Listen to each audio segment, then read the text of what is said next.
நம்ம மாவட்டத்துல ஒரு திவ்ய தேசம் இருக்கு. எத்தனை பேர் பார்த்துருங்களா என்ன தெரியல. மோகன்குமார் போய் பார்த்துப்பாரு நினைக்கிறேன்.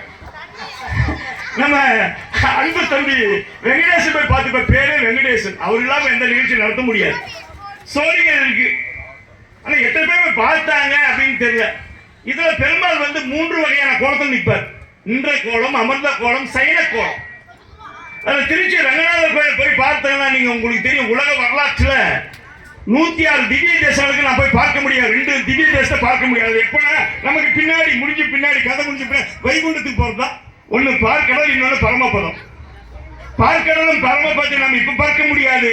ஆனா 106 திவ்ய தேசம் நான் பார்க்க முடியாது. வடநாட்டில் கூடிய பாலராமர் நீங்க எத்தனை பேர் பார்த்தோம் தெரியல. அயோத்தியில போயிட்டு நான் நேரடியா பார்த்தேன்.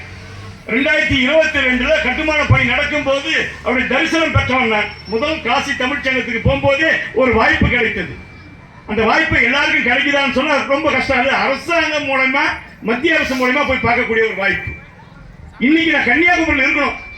உண்மையாகவே இன்னைக்கு கன்னியாகுமரியில குடியரசு துணைத் தலைவர் காசிக்கு யாரெல்லாம் அரசாங்கத்தின் மூலம் போனாங்க அவங்களுக்கெல்லாம் நினைவு பரிசு வாழ்த்துவதற்காக கன்னியாகுமரியில் இருக்க வேண்டியவன். ஆனால் திருமலை குப்பத்தில் கூடிய பெருமாள் என்னை அங்க போக வேண்டாம், இங்க நீ பட்டிமன்றத்தில் பேசப்பா, நீ பேசுறதான் நல்லா இருக்கும் அப்படி நினைச்சு பெருமாள் என்ன அங்க போக விடல. அதனால அந்த அழைப்புக்கிழங்க நான் வந்திருக்கின்றேன்.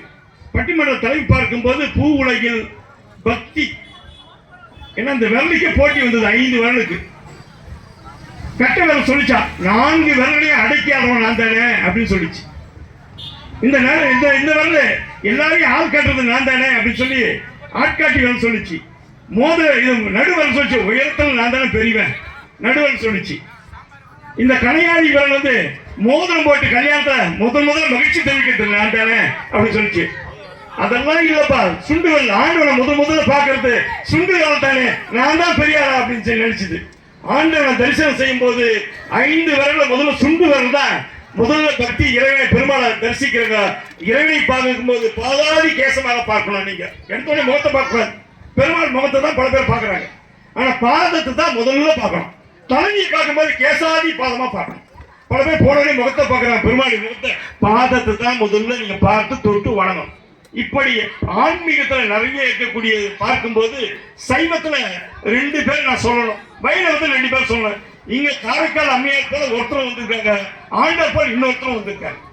ஏன்னா சைவத்துல காரைக்கால் அம்மையாரும் முக்கியம், வைணவத்துல ஆண்டாளும் முக்கியம். ஆனா 2த்தையும் நான் மாற்ற முடியாது. சைவத்துல பார்க்கும்போது திருஞான சம்பந்த வயசுல ரொம்ப சின்னவர், திருநாவுக்கரசர் வயசுல ரொம்ப பெரியவர். ஆனா அதிகமான பாடல்களை யார் இயற்றினாங்க அப்படின்னு சொன்னா திருஞான சம்பந்தம் தான் 10,000க்கும் மேற்பட்ட பாடல்களை இயற்றினார். அவர் 3 வருஷம் ஊமையா இருந்தது திருஞான சம்பந்த பக்தியில.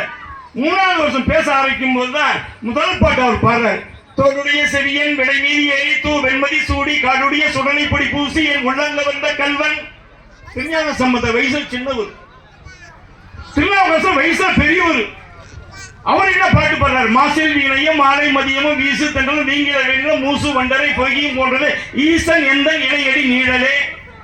சைவத்துல சின்னவங்களும் பெரியவங்களும் பாடும்போது சின்னவர் அதிகமா பாட்டு பாடியிருக்காரு, பெரியவர் குறைவா பாட்டு பாடியிருக்காரு. அது பாடல்கள். ஆனா வைணவத்தை பார்க்கும்போது ஆண்டாள் பாடிய பாசுரங்களும் திருமங்கை ஆழ்வார் பாடிய பாசுரங்களும் மிக முக்கியம். நம்மாழ்வார், திருமங்கை ஆழ்வார் அப்படின்னு 12 ஆழ்வார்களும் 64 நாயன்மார்களும் மிக முக்கியமானவங்க.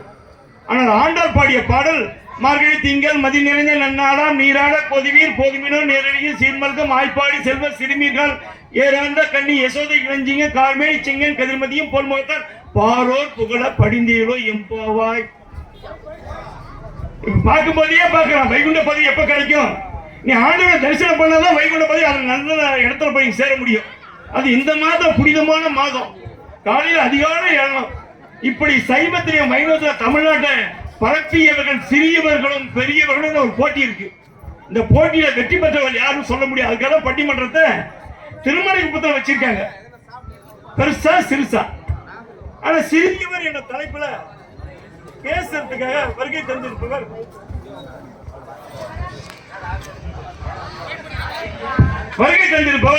நம் அன்பிற்குரிய பொறியாளர், செம்மொழி சங்கத்தினுடைய நிறுவனர், உலக தமிழ் சங்கத்தினுடைய தலைவர், தமிழ்நாடு அரசுடைய புத்தகத்துக்காக விருதை பெற்றவர் தான் நம் புரிஞ்ச